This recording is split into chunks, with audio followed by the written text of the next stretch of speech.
Welcome to the Lara Jane Layton Show.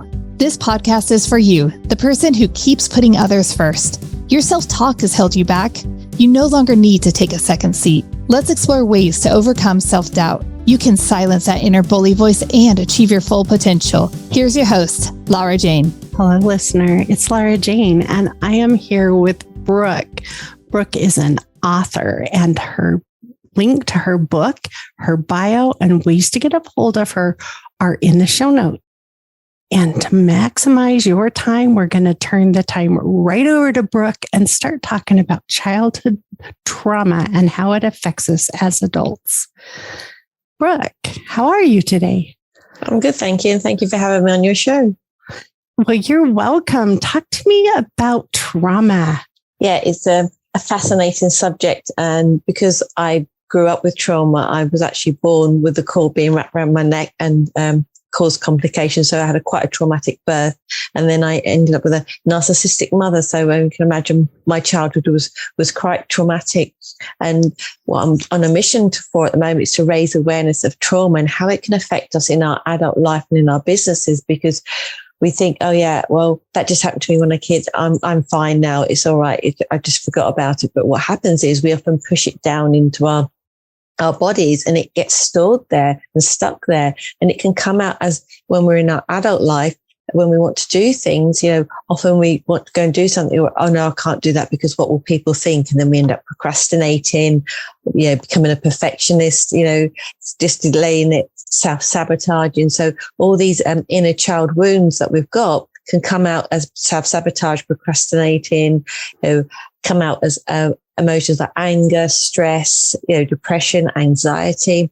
So often it's like people think, oh yeah, I'm just an anxious person. Actually, how I work is we have us as our true self, and then we have our inner child, and then we have these things, what we call protector parts, like anxiety, anger, self-sabotage, that come in when they feel that our inner child is feeling like not good enough or worthy or important or lovable, to protect our inner child. So instead of that feeling that we are an anxious person, it's a part of us is anxious. So then we can get curious as to where that anxieties come from. And is it our belief, or is it a belief that we've had from our childhood? Because we're very impressionable, especially up to the age of 7, when we haven't got that critical faculty to kind of like reason with what's going on in the world. Whatever people in authority, i.e. our parents, grandparents, teachers say, we take on as our truth, and it must be true because it was said by an adult.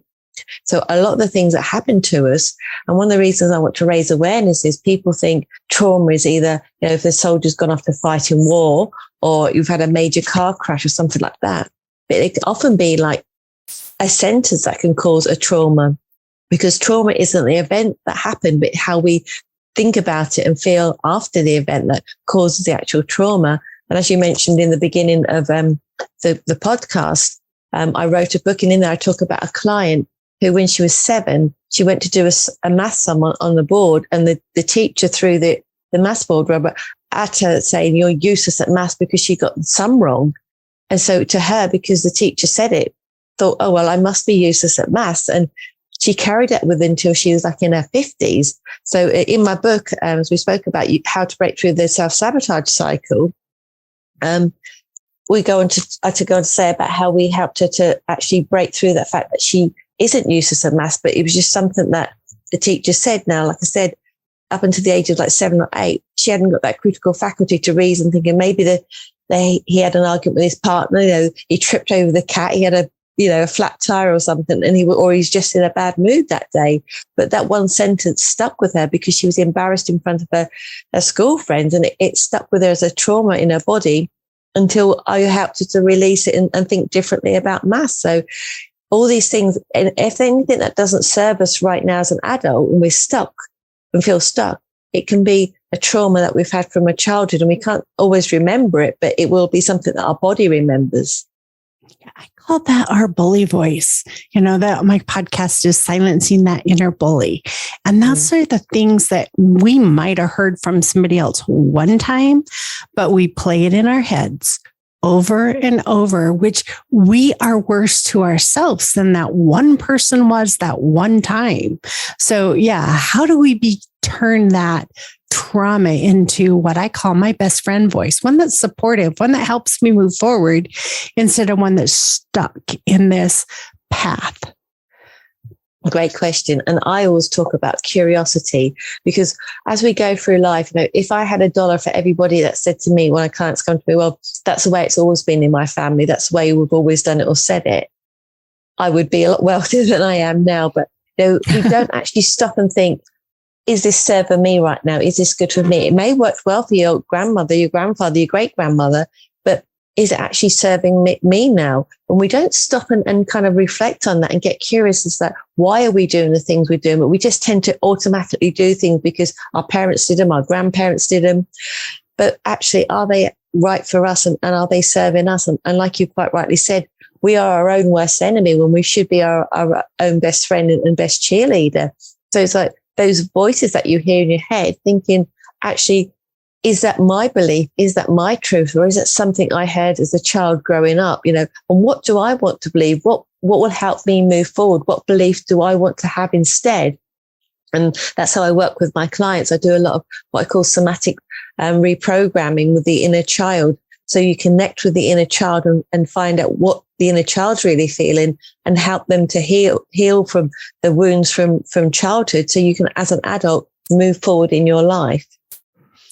I love that, because I want to not only just heal, but not have it keep injuring me. There's one thing of, yes, I can get rid of the pain, but if I think about it again, it's coming back. And how do you teach your clients to switch that bully voice or that trauma response off, or change it to be more supportive? What do you have some tricks to help people rewire that to be more positive, or to? Yeah. I shouldn't say you're bad at math, can't be more positive, but you can change the words to, oh, you are doing so good. You got these 5 right. Let's work on what we did in this one so that we move through that. Like, why do we point out the mistakes instead of the successes? I don't know. Yeah, because it's always that thing, like when you go home and you've got 9 out of 10 on the spelling test, somebody will say, well, why didn't you get 10 out of 10? They don't focus on the 9 ones you got right, they focus on the one you got wrong. Or if you've got 100 people in a room and 99 people say, oh my goodness, I love your blouse, and one person says, oh no, I don't like it, then you worry about that one person that said it rather than the 99. Because we are set up to survive, because our subconscious mind is there to keep us alive and keep us safe. So it's looking for the danger. So we have to intentionally look for the positives and all the good that's in life. And how I sort of like do with my clients is like use like what I call a pattern interrupt, like with the lady I spoke about in my book. I get her to think about something positive that's happened in her life. And in this case, it was like she used to love going to see her grandparents because she always got a packet of sweets, and they had like a little afternoon tea. And I said, do you still like those sweets? Oh yeah, I absolutely love them, like this candy. And she'd got some in a drawer. I said, well, I'm not too keen on it. I said, just give me like 5. I said, then you can have the rest. And I said, oh no, don't worry. I said, because you're no good at maths, so you won't be able to count out 5. She went, well, yeah, I can count out 5. Yeah, sure I can. I said, well, no, not if you're no good at maths, you can't. And then she started to laugh as she realized what was doing and was going on. I said, well, there's 20 there. I said, so you can't work out how many's left if you give me 5. She went, well, yeah, there's 15. I said, well, no, because you're no good at maths, so you can't. So it was like getting them to really think about, actually, because she's mentally doing it in her head, she was just reeling it off. Actually, she was good at maths, and she kind of looked at me and the light bulb went on, and she started giggling. She went, oh yeah, I am good at maths, because I got her to think about something positive about her life that connected with, those candy that she was counting out. It didn't stop her from like counting them out and realizing it. And it was just a whole big change. And it's thinking about, when I often talk to my clients about, imagine that your mind is like a field, and you're walking back and forth all your life, and you've caused a deep rut where you've worn down the grass in the field. But now what we want to do is actually change the way we walk and walk a different path. And it may feel a bit difficult to start with, because the grass may be a bit longer, but the more you walk it, the more you're going to tread that grass down, And eventually you're going to wear that grass away. And what's happened to the original one where you was walking back and forth? If nobody's walking on it, it will suddenly start springing grass, and eventually the grass will grow over and that path will disappear, get weaker, and then completely disappear. So it's understanding that you need to set up a different way of thinking. And when you have things happen to you, like my mother always used to say that I was a clumsy person. So if I bumped into something, like, oh, I'm so clumsy, but actually I'm not clumsy. I just did a clumsy thing, which is a different thing to say. So eventually I stopped being so clumsy because I didn't keep telling myself I was clumsy. And that's that realization that whatever you tell yourself, especially after you say the word I am, it's a bit like our subconscious mind sits up like a meerkat and says, okay, I am what we do and what we're doing. And whatever you say afterwards, your subconscious mind thinks, okay, you want more of that, so we'll create more of that. Like I had one client that came to me once and said, I'm sick of being in debt. I just don't want to be in debt anymore. But because she was constantly saying the word debt, her subconscious mind thought, okay, well, you want more debt. So it's thinking about what you want to have in life. And if we've had trauma in our life, we don't tend to go for what we want in life, because as children, we were often told, don't be selfish. I wants, don't get, don't be rude and ask for things. So we learn not to ask for what we want in life, but we're quite happy to say, well, I don't want this or I don't want that, because that's okay to say what we don't want, but actually going out and asking what we do want causes us to have that bodily reaction as if we were like still a 6-year-old child. I love your analogy of the path. That's where I'm comfortable. This is what I have learned. This just works. And it's the same when I'm working so hard to change my language that I use when I speak out loud and to myself. I fall back into that rut that I have created by doing it for 60 something years. Whereas I'm forcing down that other path, eventually, if I do it long enough, I'm going to make it comfortable. And so what an amazing way to think of that. Because yes, we do go back to the rut. Yes, you do it, but you are creating the new path and it's getting easier and easier to follow every time you do it. And so what an amazing way that people can see how that works in their mind. I love that. And I love the response. I also preach the I am thing to everybody. It's like, when you say I am, you make sure that's what you really want. Absolutely. It's like, I have a headache. No, I'm experiencing one. I am not a headache. I am not, it's like, how do I change those words to not own it? And I know that sometimes I tell people to use the cancel. When I say something that I didn't want it, cancel it and reroute it. So you're remembering, you're building that. I'm going to walk down that other path now. I found myself on the wrong one. I stepped back and I walked down the one that I want to be on. And so I love that. And it's not beating yourself up. If you occasionally go back to that old familiar pathway that's got the rut in it, that's comfortable, don't beat yourself up about it, because, we're all a work in progress. And, we wouldn't beat our best friend up if they came to us and said, oh, I've just walked back down that comfortable rut in the road. You would, sympathize and say, you're a work in progress. It's okay, but just keep walking on the new path too. But as soon as we do it ourselves, we tend to beat ourselves up and really berate ourselves. But, and I always say to my clients, talk to yourself as you would talk to your best friend.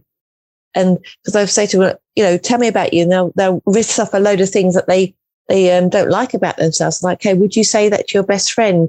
Well, no, because she wouldn't want to be my best friend for very long if I said that. So exactly. So don't say it to yourself then. Think about all the lovely things that you can say about yourself.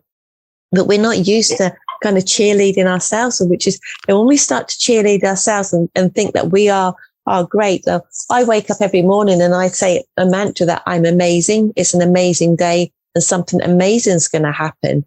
Now, to me, because we've got what we call a reticular activating system in our mind, it raises the awareness. And it's a bit like if you decide to change your car, you suddenly see the make and model of car that you want to buy everywhere.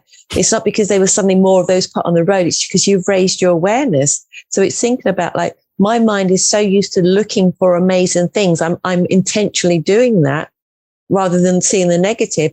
Then when I go to sleep at night, because the last 10 minutes before we go to sleep and the first 10 minutes when we wake up is when our subconscious mind is most receptive, I go over all the amazing things that happen. Like tonight, you will be in that list. I had an amazing podcast with Laura Jane today, and it was fantastic. I really had fun.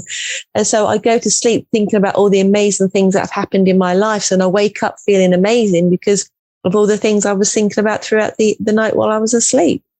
Yeah. And those minutes are what I do for practicing gratitude, which to me is almost the same thing. I am so thankful I'm alive again. I am so thankful, still not again.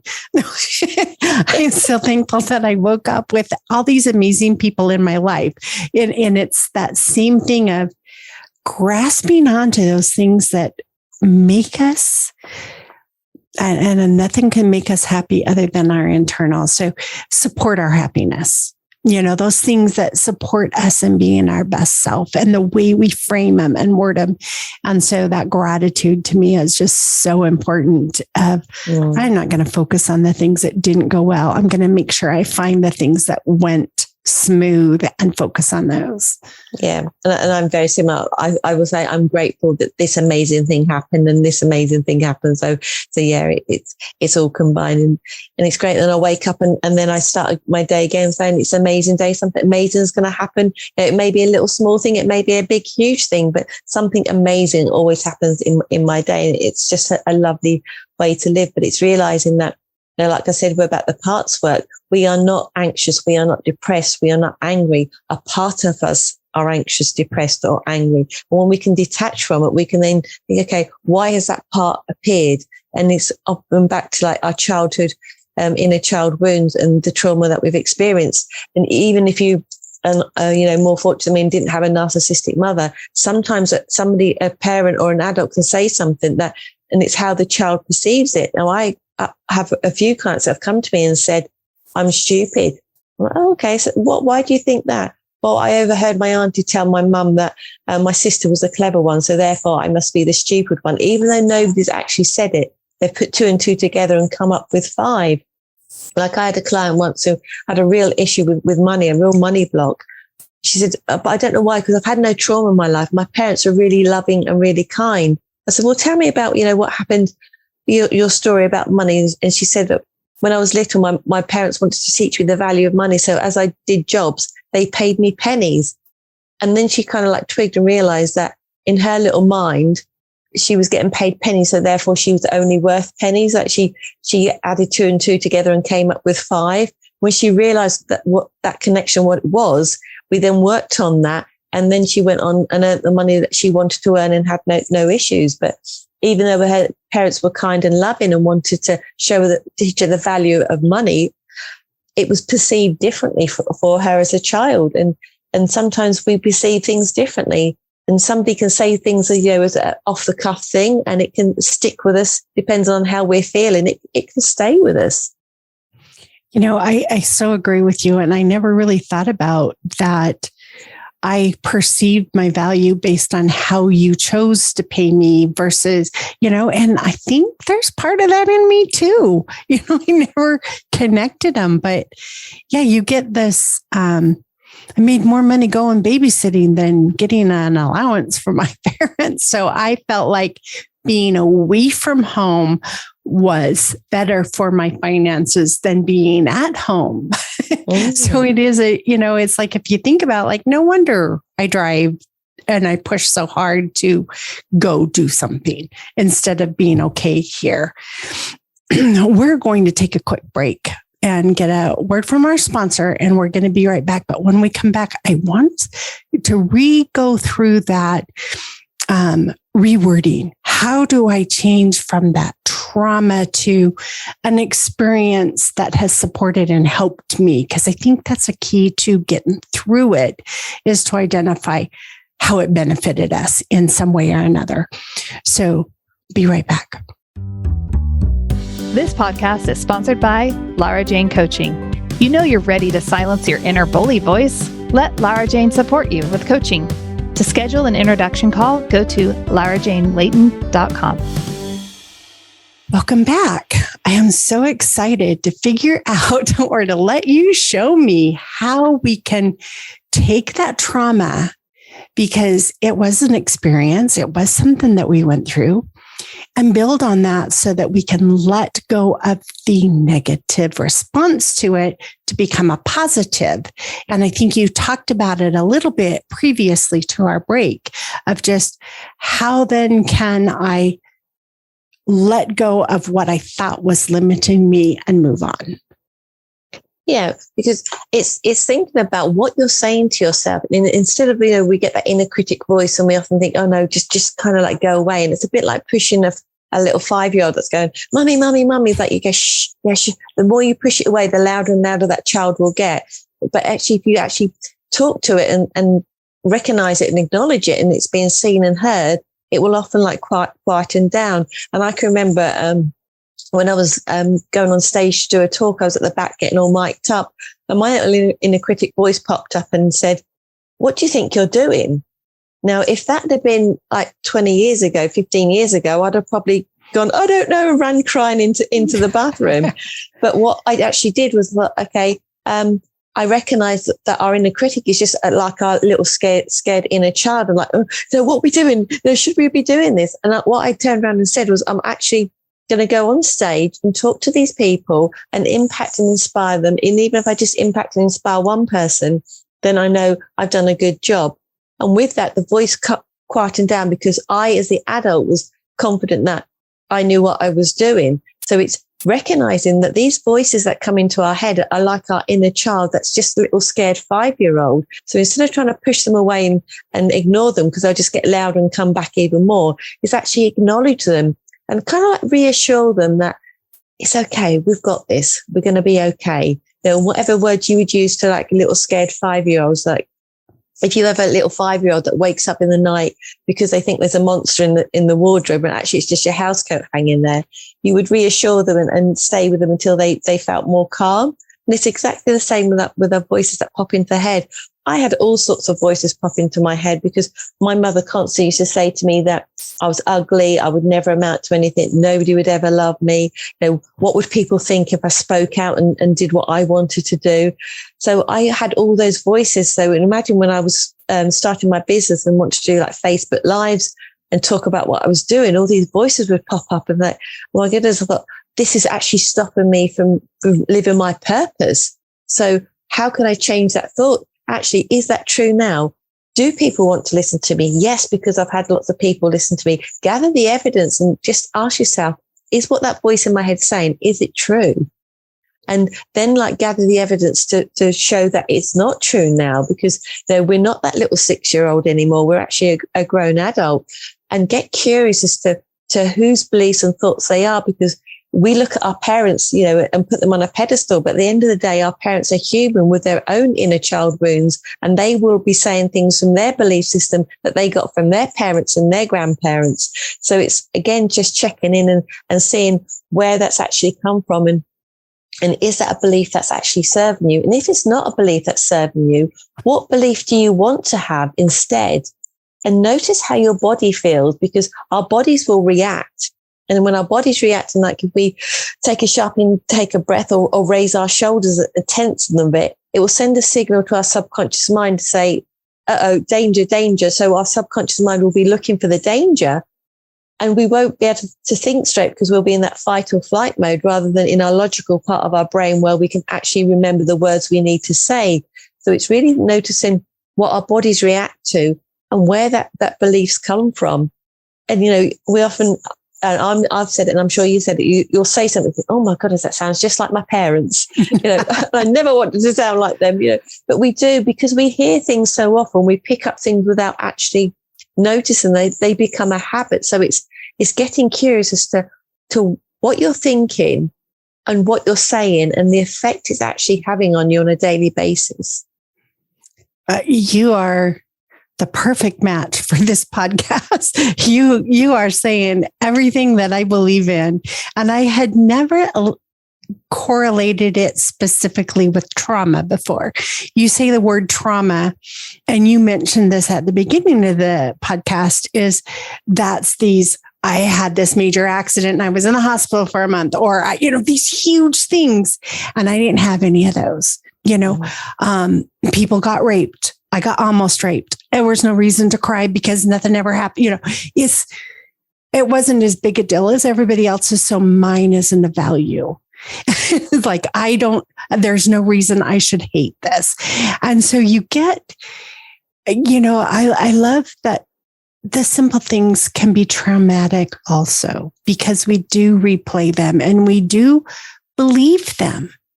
I have a brother-in-law that tells his kids they're brain dead, and it hurts me. It's like, why do you say, what are you doing to your children? Because to me, in the rest of my life, I would be playing that. Oh, I'm just brain dead. Instead, like, I have a brain fart here and there, and I have to like rethink through and back up. Like, what was I talking about? But that's okay. I never felt brain dead, but had I been told that, I probably would experience those little bumps in my thought process as being bad instead of just what it is. And it really is how we internalize it. Absolutely. And trauma can go back 7 generations. And it's not the event that happens, it's how we think and feel about the event afterwards. Like, 2 people can have a car accident but walk away absolutely fine and physically. One can just go on with their day and not think about it again. The other one can end up with PTSD and never want to get into a car again.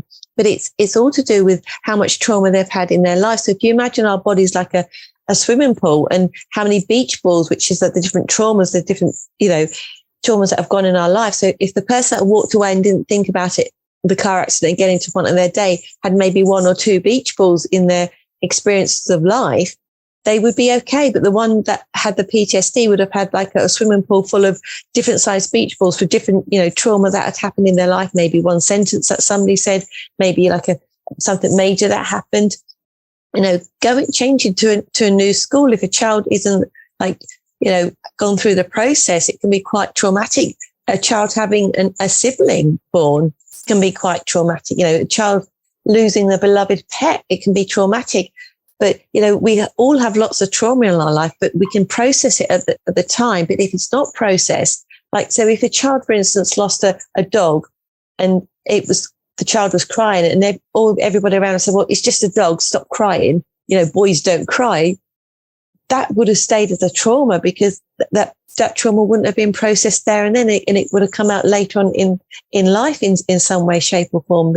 So it's understanding, it doesn't matter, we hear these words like big T and little t. Like big T is like a major car accident, and the little t is, somebody said something to you, like, you're brain dead. But it doesn't matter. I don't think there's big and small traumas. It's just trauma, and it's how the person feels about it, and how it affects them. Because if soldiers can go off to war and come back and be absolutely fine, but somebody can go into an office, overhear somebody say, oh, do you think so-and-so's nose is a bit big? And then you're like constantly thinking, oh my God, what they talking about my nose, because if you're not feeling great that day and you happen to have like a pimple on your nose, that you might think that, put 2 and 2 together and come up with 5 and think that they were talking about your nose, and that could traumatize you, so I know it's a kind of a comical kind of analogy, but I just wanted to sort of like hone in that trauma can be a sentence that is said to somebody. It's how we think and feel about the event that creates the trauma. It's not the actual event itself. Right. And you talked about the swimming pool with beach balls, and I've kind of used that same analogy, and I call it bumper pool. How you play pool, and it's this nice clear slate. There's nothing's in the way. You just aim for the pockets, but you get into bumper pool and there's obstacles in the way. And each trauma is one of those new things that are in the way, and you create those patterns to go around them. But if something happens and you have to bump into it, it changes your trajectory and you're off for the moment. And how do I regain that insight to keep going to the goal that I had and to go around the obstacles? I don't know how to get rid of the obstacles, but I know how to identify and avoid them. Like if I think, oh, I'm ugly, I know how to remember that I'm not ugly. I have to go, how our physical appearance has nothing to do with the value of our souls. And to forget that it doesn't matter what we look like. It matters if we can add value. And I want to add value. I'm not going to focus on whether I'm pretty or not. I don't want to compare myself to what society says is beautiful. I want to compare myself to what I was yesterday, and am I a better person today? Am I making a better or an impact to society that helps them move through, whether it's trauma or sadness or depression or anxiety, which are probably all triggered to that same self-doubt, that same thing that we replay in our mind. And learning, I try to think one word at a time. One thing, if you think stupid, let's find a way to replace that. Let's find a way to, I am learning, or, how do we reground to something that doesn't hold us back? And, that's my goal, is to help people not hold themselves back. And it's people like you coming on the show that I feel like there are so many of us out there that have this amazing insight of being our own best friend. How do we talk to ourselves friendly? That I am just really blessed to find so many people like you to come on and talk to me and the listener, and to help us identify those things that we can change and accept those things that we can't, and keep going. Absolutely. And that's what I do with my clients. I want them to live the life that they want to have. They don't have to be stuck where they are. And by releasing the trauma from their body, they can move forward and work through it logically as well. And it's understanding that wherever you are in life, if you feel stuck, you don't have to stay there. We can do something about it. And that's how I help my clients to release that trauma from their body. So when they want to go and do something, their nervous system doesn't react, and they don't go do that and then send a signal to the subconscious mind saying, danger, can't do that. Because with me, speaking out meant I was in trouble. That was dangerous. So my body was still in that 6-year-old phase, but my mind was logically thinking, I've got the skills, I've got the knowledge, I'm an adult, I can do this. But my body was controlling it because it was reacting to being like that 6-year-old. Like, okay, so what I do is I help people to date stamp that trauma in when they were 6, and then release the trauma that's affecting them now, so they can move forward in their life, so they can go and do whatever they want to do. I'm sure you've heard that famous saying, feel the fear and do it anyway, which I used to do when I worked on my mindset. But then when I got into the trauma side of it, I realized actually I want to feel that fear, get curious about where it's come from, process it, and then enjoy doing whatever I want it to do. So you can enjoy it rather than going through doing stuff like I used to do. Like I'd go and talk on stage and my heart would be pounding and my palms would be sweating, thinking I've got to do this because I need to get this message out. But, I've just got to get out my own way. And it was awful. But now I will absolutely love it and enjoy it, like doing these podcasts, coming on here and chatting to people. My body's very relaxed. I feel safe. I feel, secure. So my subconscious mind is like, yeah, we can do this. And I know what words I need to say, and I don't forget what I want to say, because I'm not in that fight flight situation where my mind is switched off and all the energy is going to my body to get ready to physically fight or physically run. Yeah, I love that. This has been amazing. I love how aligned our messages are, that there's so much similarity, and how we are trying to change the world one person at a time, and actually one thought at a time, one day at a time. And as long as we're making progress, we're getting there. We are at the end of our time. I love to say, do you have some last minute wisdom that you'd like to make sure we hear about? And if you want to tell us about your book and all that stuff, that's great. Or a summary of what we've talked about, just to make sure we remember the key points. Yeah, I think the thing I want to leave people with is to remember you are good enough just as you are.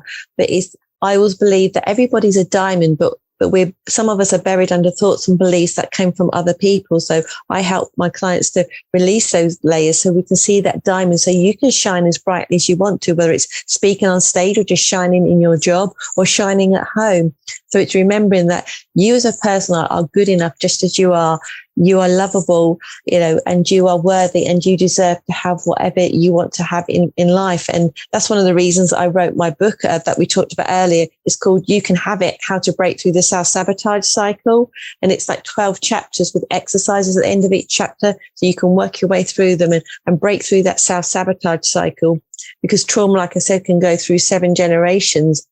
I'm a cycle breaker. It won't go further forward with my family, with my children, my grandchildren, my great-grandchildren. It stops with me. So, if you have things that you feel stuck with and anything's been triggered with you listening to this podcast, feel free to reach out to me. I do offer a complimentary 30-minute call where we can just have a chat. And I'd love to help out as many people as I can, because I'm on a mission to raise the awareness of trauma and help people to change their lives so they can live how they want to live.